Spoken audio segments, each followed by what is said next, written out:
Good evening friends. இந்த வீடியோவில் நம்ம நாளைக்கு நிஃப்டி 50 அண்ட் சென்சஸ் அதுக்கான ப்ரீ மார்க்கெட் ரிப்போர்ட் பார்க்கலாம். அதுக்கு முன்னாடி இன்றைக்கான போஸ்ட் மார்க்கெட் ரிப்போர்ட்டை பார்க்கலாம். இன்றைக்கி காலையில் நம்ம கிஃப்ட் நிஃப்டி ஃப்ளாட்டு ஜஸ்ட் ஒரு பாயிண்ட் கேப் அப்பில் ஓப்பன் ஆச்சு. சென்செக்ஸ் வந்து ஒரு 130 பாயிண்ட் கேப் அப்பில் ஓப்பன் ஆச்சு. ஸோ மார்க்கெட் நேற்று மாதிரியே தாங்க இருந்தது. கேப் அப் அந்த ஒரு பாயிண்ட்டு, அதுக்கப்புறம் மார்க்கெட் ஃபர்தராக பெரிய லெவலில் செல்லிங் 9.15 மார்க்கெட்டு 24,400 உடைச்சிது. 24,389 வரையும் வந்தது. சரி, அதுக்கப்புறம் ரெக்கவரி ஆகும்னு பார்த்தா மார்க்கெட் அதுக்கப்புறம் ஃபர்தராக கீழே விழுந்துக்கிட்டே தான் இருந்தது. காரணம் என்னன்னா, காரணம் அதே தாங்க, அந்த பிரெண்ட் க்ரூட் ஆயில் தாங்க. பிரெண்ட் க்ரூட் ஆயில் வந்து இன்றைக்கியும் அதே 89-90 தான் ட்ரேட் ஆகிட்டு இருந்தது. இங்கே பாருங்கள், அதே லெவலில் தான். முக்கிய காரணம் என்ன? மத்திய கிழக்கில் பதற்றம், மிடில் ஈஸ்ட் டென்ஷன், கப்பல் மீதான தாக்குதல் மற்றும் அரசியல் பதற்றம் வந்து அங்கே அதிகரிச்சிருக்கு. ஆயில் சப்ளை அதில் பெரிய லெவலில் பாதிப்பு வந்திருக்கு அப்படின்ற மாதிரி அச்சம் வந்து பெரிய லெவலில் மார்க்கெட்டில் உருவாகிருக்கு. அதுக்கப்புறம் யூஎஸ் ஈரான் பேச்சுவார்த்தையில் பெரிய லெவலில் முன்னேற்றமே இல்லை. ஈரான் ஆயில் சப்ளை அதிகரிக்கும் அப்படின்ற நம்பிக்கை இப்போ பெரிய லெவலில் குறைஞ்சி போச்சு. அதனால தான் சப்ளை கன்சர்ன் பிரச்சனையால் இந்த பிரெண்ட் க்ரூட் ஆயில் விலையெல்லாம் பெரிய லெவலில் இன்க்ரீஸ் ஆகுது. அது இல்லாமல் இன்ஃப்ளேஷன் கவலை. ஆயில் விலை இப்படி உயர்ந்து போய்கிட்டே இருந்தால் அந்த டிரான்ஸ்போர்ட்டேஷன் மற்றும் மேனுஃபேக்சரிங் செலவெல்லாம் இன்னும் அதிகப்படியாக உயரும். இதனால் இன்னும் ஆயில் ப்ரைஸ் இன்க்ரீஸ் தான் ஆகும் அப்படின்ற மாதிரியான பிரச்சனை வர்றதுனால உலக நாடுகளிலேயே இன்ஃப்ளேஷன் பெரிய லெவலில் இன்க்ரீஸ் ஆகிறதுக்கான அபாயம் இருக்குது அப்படின்ற மாதிரி வல்லுநர்கள்லாம் சொல்கிறாங்க. அமெரிக்காவில் சிபிஐ இன்ஃப்ளேஷன் டேட்டா வேறு வரப்போகுது. அதனால் அங்கே அமெரிக்க மார்க்கெட் கொஞ்சம் ரொம்ப சாஃப்டாக போயிட்டுருக்கு. டவ் ஃபியூச்சர், நாஸ்டாக் ஃபியூச்சர் லேசான உயர்வில் இருந்தாலும் சந்தை ரொம்ப எச்சரிக்கையாக இருக்க மாதிரி தான் இப்போ டேட்டாஸ்லாம் இருக்குது. அங்கே ட்ரேடிங் நம்பர்ஸ் எல்லாம் பார்த்தா நமக்கு அப்படி தான் தெரியுது. அவன் நேற்றே பார்த்திங்கன்னா டவுனில் தான் முடிஞ்சிருக்கான். ஏன்னா க்ரூட் ஆயில் உயர்வு தற்போது உலக சந்தையில் பெரிய கவலை அளிக்கக்கூடிய விஷயமாக மாறி போச்சு. ஏன்னா இந்த க்ரூட் ஆயில் அப்படின்றது $90 மேலே மறுபடியும் நாளைக்கும் இன்க்ரீஸ் ஆச்சுன்னா நம்ம இந்தியாவில் கண்டிப்பாக சிபிஐ அந்த இன்ஃப்ளேஷன் டேட்டா பெரிய லெவலில் பாதிப்பு உள்ளாகும். அதோடு போய்டுன்னு கேட்குறீங்களா? பேங்கிங்கில் பிரச்சனை வரும், ஐடி செக்டரில் பிரச்சனை வரும். இப்போ தான் ஐடி செக்டர் கொஞ்சம் கொஞ்சமாக ரெக்கவரி ஆகி வந்துக்கிட்டு இருக்குது. பழையபடி கதவை திரடி அந்த மாதிரி ஆயிடுச்சுன்னா மறுபடியும் ஐடி கீழே விழப்போகுது. இன்றைக்கி மார்க்கெட்டில் டிசிஎஸ் எல்லாம் பெரிய லெவலில் விழுந்திருக்கு. ஏன் விழுந்திருக்கு அப்படின்ற நியூஸ் இந்நேரம் உங்களுக்கு தெரிஞ்சிருக்கும் நான் நம்புகிறேன். ஏன் விழுந்திருக்குன்னா, அந்த Tata group chairman mister Chandrasekaran அவர் இன்றைக்கி ராஜினாமா செஞ்சுருக்காரு. அதனால் டாட்டாவோட குரூப் பங்குகள்லாம் பெரிய லெவலில் செல்லிங் ப்ரெஷர் இன்றைக்கி. அதுதான் மெயின் காரணம். டிசிஎஸ் இறங்கிறதுக்கான மெயின் காரணம் இது ஒன்று தான். அந்த சேர்மன் சந்திரசேகரன் வந்து ராஜினாமா பண்ணியிருக்காரு. ஐடி செக்டர் வீழ்ச்சி, ஃபினான்ஷியல்ஸ் அண்டு பேங்கிங், இந்த க்ரூட் ஆயில் விலை இன்க்ரீஸ் ஆகிறதுனால இன்ஃப்ளேஷன் பற்றிய பயம். அதனால் காலையிலெல்லாம் மார்க்கெட் பெருசாக கீழே இறங்கிக்கிட்டே இருந்தது. அப்புறம் இன்னமும் செல்லிங் ப்ரெஷர் தான் வந்தது. அந்த 3.15 3:40 கண்கட்டி வித்தை நடக்குதுல்ல மார்க்கெட்டில், அதில் மார்க்கெட்டை 120 பாயிண்ட்டு டவுன் இருந்தது நிஃப்டி 50. கடைசியில் 35 பாயிண்ட்டுன்னு முடிச்சிருக்காங்க. சென்செக்ஸ் வந்து 380க்கு மேலே இருந்தால் 187 முடிக்கிறான். கடைசியில் பேங்க் நிஃப்டியை பாசிட்டிவ்லேயே கொண்டு போயிட்டாங்க. ஏற்கனவே அது பாசிட்டிவ் மினிமமாக இருந்தது. கடைசி ஏற்றத்தில் 439ன்னு பாசிட்டிவில் போய் முடித்து வச்சுருக்காங்க. இன்றைக்கி நம்ம மார்க்கெட்டு கீழே இழுத்த செக்டர், செல்லிங் ப்ரெஷர் கொண்டு வந்த sector IT sector, banking and financial. ஆனால் பேங்கிங் கடைசியில் ஏறி முடிஞ்சிருக்கான். அப்புறம் ஹெல்த் கேர், தனியார் மருத்துவமனை கட்டணங்கள் கட்டுப்பாடு கொஞ்சம் இன்க்ரீஸ் பண்ணலாம் அப்படின்ற மாதிரி ஒரு கவலை. அதனால் ஹாஸ்பிட்டல் ஸ்டாக் அந்த பங்குகள்லாம் பெரிய லெவலில் வீழ்ச்சி அடையுது. இன்றைக்கி நிஃப்டி 50க்கு சப்போர்ட் பண்ண செக்டாரே இல்லையான்னு கேட்டால் இருக்குது. இந்த மெட்டல்ஸ் வந்து இன்றைக்கி மார்க்கெட்டில் நல்ல சப்போர்ட்டாக இருந்தது. இந்த குளோபல் அலுமினியம் விலை உயர்ந்ததுனால இண்டல்கோ, நால்கோ இந்த மாதிரி பங்குகள்லாம் இன்றைக்கி நல்ல பையிங் ப்ரெஷர் இருந்தது. மெட்டல் செக்டார் தான் இன்றைக்கி சந்தையை முழுமையாக பெரிய லெவலில் சரியாக விடாமல் தடுத்துச்சு அப்படின்னு தான் சொல்லணும். அப்புறம் ஆயில் அண்டு கேஸு, ரிலையன்ஸ் போன்ற பெரிய பங்குகள் லாபத்தில் இன்றைக்கி முடிஞ்சுது. அதே நேரத்தில் நேற்றெல்லாம் அது ப்ராஃபிட் புக்கிங் மாதிரி இருந்தது. இன்றைக்கி ஓரளவுக்கு மார்க்கெட்டுக்கு சப்போர்ட் தான் பண்ணியிருக்கு. க்ரூட் ஆயில் ஏன் இந்த மாதிரி ஏறுதுன்னா அந்த யூஎஸ் ஈரான் இன்ஃப்ளேஷன் பிரச்சனை, ஆயிலோட சப்ளையில் பெரிய லெவலில் பாதிப்பு வரும் அப்படின்ற மாதிரி மார்க்கெட் பெரிய லெவலில் பயப்படுது. உலக மார்க்கெட் எல்லாம் ஏன் பயப்படுதுன்னா, இன்ஃப்ளேஷன் கண்டிப்பாக பெருசாக வரக்கூடிய வாய்ப்புகள், அபாயம் இருக்குது அப்படின்ற மாதிரி மார்க்கெட் இன்றைக்கி இறங்கிச்சு. ஆனால் கடைசியில் அவன் இறக்கத்துக்கும் கடைசியில் அவன் முடிஞ்சதுக்கும் 130 140 அந்த ரேஞ்சில் இருந்தது.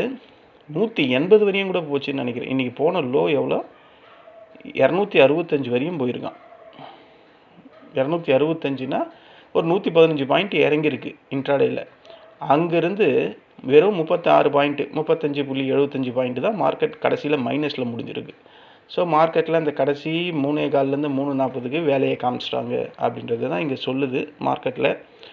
இது கண்டிப்பாக இந்த 3.15 3:40 பெரிய லெவலில் மார்க்கெட்டை ஏமாத்துகிற மாதிரி இருக்குது அப்படின்றது எனக்கு கண்கூடாக தெரியுது. இன்றைக்கி இந்த 12ஆம் தேதி இந்த சில ரிப்போர்ட் என்ன சொல்கிறாங்கன்னா, இன்றைக்கி இந்த ட்ரேடிங்கை பாய்காட் பண்ணுற மாதிரி சொல்லியிருந்தாங்க சில பேரெல்லாம். India traders 1 day trading boycott என்றைக்குன்னா 12 ஆகஸ்ட் 2026 அப்படின்ற மாதிரி. ஆனால் இது எந்த அளவுக்கு ஒர்க் அவுட் ஆகும் அப்படின்னு தெரில. இந்த SEBI regulation and higher taxes, இந்த சிஐஎஸ் ப்ராசஸ், இதுக்கு அகெயின்ஸ்டாக இன்றைக்கி ஒரு நாள் ட்ரேடிங் பண்ணக்கூடாது அப்படின்ற மாதிரி ஒரு இன்ஃபர்மேஷன் நானும் வாட்ஸ்அப்லலாம் வந்தது. என் ஃப்ரெண்ட்ஸ் சர்க்கிளையும் சொல்லியிருக்காங்க. பட் நான் இன்றைக்கி பெரிய லெவலில் ட்ரேடும் பண்ணலை. ஒரே ஒரு ட்ரேடு தான் பண்ணேன். அதுவும் பெரிய லெவலில் ப்ராஃபிட்டும் பண்ணலை. ஏன்னா இந்த ட்ரேடிங் நான் டெய்லியும் சொல்லிக்கிட்டு தான் இருக்கேன். இந்த சிஏஎஸ் ப்ராசஸ் தேவையில்லாத ஒன்று. ஹெவி டேக்ஸஸ் இருக்குது. செபி ரெகுலேஷன் அடிக்கடிக்கு மாற்றிக்கிட்டே இருக்கான். அவனுக்கு என்ன தான் ஆச்சுன்னு தெரில. யாரோட தூண்டுதலில் இந்த மாதிரி பண்ணிகிட்டு இருக்கானுங்கன்னு தெரில. கண்டபடி அதாவது ஏனோ தானோன்ற மாதிரி ரூல்ஸ் அண்ட் ரெகுலேஷனை மாற்றிக்கிட்டே இருக்கானுங்க. அதனால் கண்டிப்பாக ரீட்டைல் ட்ரேடருக்கு இது பெரிய லெவலில் பாதிப்பு தான் உண்டாக்கும் அப்படின்றது எனக்கு புரிஞ்சுது. அதனால் இன்றைக்கி நான் பெரிய லெவலில் ட்ரேடிங் பண்ணலை. ஒரே ஒரு ட்ரேடு தான் பண்ணேன். ஏன்னா எல்லாருமே ரீட்டைல் ட்ரேடர்ஸ் எல்லாமே இன்றைக்கி 1 டே ட்ரேடிங்கை பண்ணக்கூடாது அப்படின்ற மாதிரி நியூஸஸ்லாம் நானும் பார்த்தேன். சரி, எல்லாரும் பண்ணும்போது நம்மளும் பண்ண வேணாம். ஆனால் நான் என் ஃப்ரெண்ட்ஸ் குரூப்பில் ஒரே ஒரு கால் மட்டும் கொடுத்துருந்தேன். நான் பெரிய லெவலில் இன்றைக்கி நான் பண்ணவே இல்லை. சரி, ஒரு நாள் நம்மளும் லீவ் விட்டுருவோன்ட்டு லீவ் விட்டாச்சு இன்றைக்கி. இதுதான் இன்றைக்கி போஸ்ட் மார்க்கெட் ரிப்போர்ட்டு. இந்த போஸ்ட் மார்க்கெட் ரிப்போர்ட்டு மார்க்கெட் இறங்கி தான் முடிஞ்சிருக்கு. நிஃப்டி 50 35, சென்செக்ஸ் 187, பேங்க் நிஃப்டி பாசிட்டிவில் முடிஞ்சிருக்கு 439, fin Nifty 5 point, bank x 396, mid cap Nifty 42, Nifty next 50 97, India VIX 11.69. இன்னமும் குறைஞ்சி தான் இருக்குது. ஓகேங்களா? ஸோ மார்க்கெட் இறங்கிறதுக்கு ஒரே ரீசன் இந்த பிரெண்ட் க்ரூட் ஆயில் தான். இதே நேற்றோட அதே லெவலில் தான் இருக்குது. ஸோ அதனால தான் இப்போ வேர்ல்டு மார்க்கெட்டில் நேற்று பார்த்தோம்னா டவ் 30 S&P இதெல்லாம் விழுந்திருக்கு. ஏன்னா நான் நேற்றே சொன்னேன்ல, அவங்கெல்லாம் கீழே தான் விழுவாங்க அப்படின்னு, விழுந்து தான் இருக்குது. ஸோ இதுதான் ஃப்ரெண்ட்ஸ் இன்றைக்கான போஸ்ட் மார்க்கெட். இன்றைக்கி போஸ்ட் மார்க்கெட்டில் நான் பெரிய லெவலில் எந்த ட்ரேடும் பண்ணல. ஃப்ரெண்ட்ஸ் குரூப்பில் தான் ஒரே ஒரு ரெண்டு கால் கொடுத்துருந்தேன். ஒன்று ஃபெயிலியர், ஒன்று சக்ஸஸ் ஆச்சு. ஸோ நான் எந்த ட்ரேடும் பண்ணலை இன்றைக்கி. சரி, எல்லாரும் ட்ரேட் பண்ணாமல் இருக்கும்போது ரீட்டைல் ட்ரேடர்ஸ் நமக்காக தான் எல்லாமே பண்ணாமல் இருக்காங்க அப்படின்னும் போது, சரி ஒரு நாளில் என்ன ஆகிட போகுது, நானும் பண்ணலை. இதுதான் இன்றைக்கான போஸ்ட் மார்க்கெட் ரிப்போர்ட்டு. சென்செக்ஸில் எந்த காலம் கொடுக்கல. நாளைக்கான ப்ரீ மார்க்கெட் ரிப்போர்ட் எப்படி இருக்கும் அப்படின்றத ஒரு கிளான்ஸ் செக் பண்ணலாம். அதுக்கு முன்னாடி வேர்ல்டு மார்க்கெட்டை பார்த்துருவோம். இப்போ நடக்கிற FTSE 3 point minus, CSE 40 17 point minus, DAX 96 point ப்ளஸில் இருக்குது. நிக்கி பாசிட்டிவில் தான் முடிஞ்சிருக்கு 553. Hang Seng 212 point minus, Shanghai 12 point plus. நம்ம NSE நிஃப்டி 35 பார்த்துட்டோம். BSE சென்சஸ் 187 பார்த்துட்டோம். STI -33, காஸ்பி 233. US டாலர் குறைஞ்சிருக்கு. நம்ம USD INR அது அங்கேயே தாங்க இருக்குது. நேற்று 400 கிட்ட இருந்தது. இன்றைக்கி கொஞ்சம் அப்ரிஷியேஷன் ஆகிருக்கு. 495 330 இருக்குது. கோல்டு நல்லா ஏறுது. சில்வர் லைட்டாக ஏறிக்கிட்டு இருக்குது. காப்பர் ஏறிட்டு இருக்குது. இந்த க்ரூட் ஆயில் விலையும் இன்க்ரீஸ் ஆகுது. இப்போ நடக்கிற டவ் ஃபியூச்சரை செக் பண்ணால் அது 140 பாயிண்ட் ப்ளஸில் இருக்குது. மணி 6:10 ஆகுது. நாஸ்டாக் ஃபியூச்சரை செக் பண்ணால் அது எவ்வளோ ட்ரேட் ஆகுதுன்னா 226. ஸோ இவங்க 226, 400 என்ன ரேஞ்சு போனாலும் கடைசியில் மார்க்கெட் வந்து செல் ஆஃபில் தான் முடியுது. அது இல்லாமல் அங்கே இன்ஃப்ளேஷன் டேட்டா வேறு வரப்போகுது யூஎஸில். ஸோ மார்க்கெட் பெரிய லெவலில் ஏறுறதுக்கு வாய்ப்பு இல்லை அப்படின்ற மாதிரி தோணுது. சரி, எப்படி இருந்தாலும் நமக்கு இந்த பிரெண்ட் க்ரூட் ஆயில் தான் டிசைட் பண்ணும் அப்படின்னும் போது இது இந்த லெவல்லையே சஸ்டெயின் ஆகும் அப்படின்ற மாதிரி எனக்கு தோணுது. ஸோ நாளைக்கும் அகைன் ஒரு flat with gap down or gap up, ஃப்ளாட்டாக தான் இருக்கும். இன்றைக்கி வந்த மாதிரி ஒரு பாயிண்ட் அந்த மாதிரி தான் இருக்கும், 10லேருந்து 20க்குள்ளே ப்ளஸ் ஆர் மைனஸ். ஓகேங்களா? இன்றைக்கி பாருங்கள், மார்க்கெட் ரியலாக க்ளோஸ் ஆனது 24,372.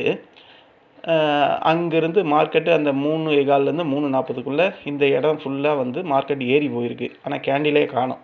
ஆனால் மார்க்கெட் க்ளோஸ் ஆகிருக்குது 24,435. ஸோ இதை தான் நான் வந்து கண்கட்டி வித்தை அப்படின்றேன். நம்ம கண்ணுக்கே தெரில பாருங்கள், ஆனால் மார்க்கெட் ஏறி இருக்குது. இங்கே இந்த இடத்துல பாயிண்ட் குறைஞ்சிருக்கு.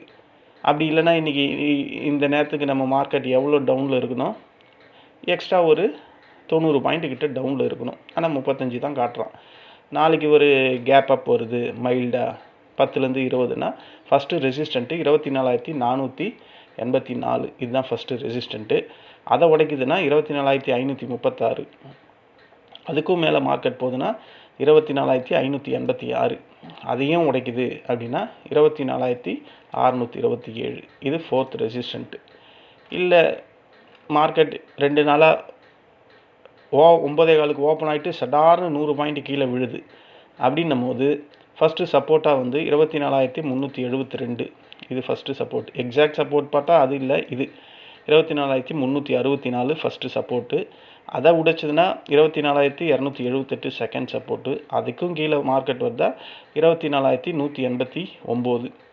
அந்த 189, 200 தான் ஆக்சுவலி ரெசிஸ்டண்ட்டு. நான் எப்போவுமே சொல்லுவேன், ரவுண்ட் நம்பரை மார்க்கெட் தொட்டுட்டு போகாது. ஏன்னா அங்கே அந்த ஸ்டாப் லாஸ் ஹண்டிங் நடக்கும். அப்போது என்ன ஆகும்னா 24,200க்கு கீழே மார்க்கெட் ஒரு 10-15 பாயிண்ட் வரும் அப்படின்றதுனால நான் அந்த இடத்துல சப்போர்ட்டை போட்டிருக்கேன். இதுதான் நாளைக்கு நிஃப்டி 50க்கான இன்ட்ராடே லெவல்ஸ். சென்செக்ஸ் வருவோம். சென்செக்ஸ் வந்தால் அவன் இன்றைக்கி க்ளோஸ் ஆனது 77,966 க்ளோஸ் ஆகிருக்கு. ஒரு மைல்டாக ஒரு கேப் அப் வருது அப்படின்னா ஃபஸ்ட்டு ரெசிஸ்டண்ட்டு 78,226. அதையும் உடைக்குது மார்க்கெட்னா 78,541. அதுக்கு மேலே போகுதுன்னா 78,800. இது 3 ரெசிஸ்டன்ட் நாளைக்கு சென்செக்ஸ்க்கு இன்ட்ராடே லெவல்ஸாக இருக்கும். நாளைக்கு வேறு இது வீக்லி எக்ஸ்பைரின்னும் போது 4th ரெசிஸ்டண்ட்டு 79,053 போட்டிருக்கேன். ஆனால் அவ்வளோ தொலைவுலாம் போகிறதுக்கு வாய்ப்பு இல்லை. ஏன்னா மார்க்கெட்டில் பிரெண்ட் க்ரூட் ஆயில் அதிகமாக இருக்குது விலை. அதனால் கீழ் நோக்கி தான் இறங்கும். ஒரு வேளை பிரெண்ட் க்ரூட் ஆயில் 80-85 போயிடுச்சுன்னா மார்க்கெட் நான் சொன்ன மாதிரி 4th ரெசிஸ்டண்ட்டு கூட போகிறதுக்கு வாய்ப்பு இருக்குது குறைஞ்சா. இல்லை ஒரு கேப் டவுன் வருது அப்படின்னா ஃபஸ்ட்டு சப்போர்ட்டு இதுதான் ஃபஸ்ட்டு சப்போர்ட்டு. எங்கே இருக்குது?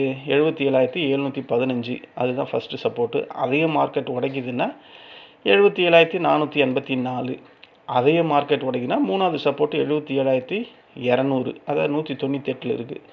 4th support 76,882. இந்த சென்செக்ஸுக்கு நாளைக்கு இதுதான் இன்ட்ராடே லெவல்ஸ். ஓகேங்களா? இங்கே ஒரு டிஸ்க்ளைமர், இங்கே கோடிட்டு காட்டியிருக்க இந்த ரெட்டு, இந்த ப்ளூ, இந்த க்ரீன்லாம் ட்ரேடிங் ரெக்கமெண்டேஷன் லைன்ஸ்லாம் கிடையாது. இந்த லைனை பேஸ் பண்ணி எந்த ஒரு ட்ரேடும் பண்ணி உங்கள் வேல்யூபிள் மணியை இழந்துடாதீங்க. இது ஒரு டிஸ்க்ளைமர். இந்தியா விக்ஸ் பார்த்தா 11.69 இருக்குது. ஸோ மார்க்கெட் வந்து இந்த மாதிரி சடார்னு இன்றைக்கி மார்க்கெட்டில் இவ்வளோ பெரிய இறக்கம் வந்தது காரணம் இந்த பிரெண்ட் க்ரூட் ஆயில் தான். மற்றபடி பயமெல்லாம் மார்க்கெட்டில் விக்ஸு பெரிய லெவல்லையே இல்லை. மார்க்கெட் இது அதுக்கப்புறம் பாருங்கள், இந்த இடத்த 11 மணிலேருந்து 2:30 மணி வரையும் மார்க்கெட் அந்த ரேஞ்சிலேயே தான் இருந்தது. அதுக்கப்புறம் தான் அந்த 3 மணிலேருந்து 3:15, 3:40 தான் மார்க்கெட்டை ஏற்றி விட்ருவாங்களே, அதுதான் நடந்திருக்கு. ஸோ இதுதான் மார்க்கெட்டில் நடக்குது. மார்க்கெட் என்ன தான் டவுனில் முடிஞ்சாலும் 3:15லேருந்து 3:40க்குள்ளே அதை பாசிட்டிவில் க்ளோஸ் பண்ணுறாங்க. பெரிய லெவல் கேப் மைனஸில் இருந்தால் ஓரளவுக்கு மினிமமான மைனஸில் க்ளோஸ் பண்ணுறாங்க. அது நமக்கு இன்றைக்கி கண்கூடாகவே தெரிஞ்சுது. ஸோ இதுதான் ஃப்ரெண்ட்ஸ் இன்றைக்கான போஸ்ட் மார்க்கெட்டும் நாளைக்கான ப்ரீ மார்க்கெட் ரிப்போர்ட்டும். இந்த வீடியோ உங்களுக்கு பிடிச்சிருந்தா என்னுடைய சேனலை சப்ஸ்கிரைப் பண்ணுங்கள். நம்ம நாளைக்கு சென்செக்ஸ் வீக்லி எக்ஸ்பைரியில் சந்திக்கலாம். நன்றி, வணக்கம்.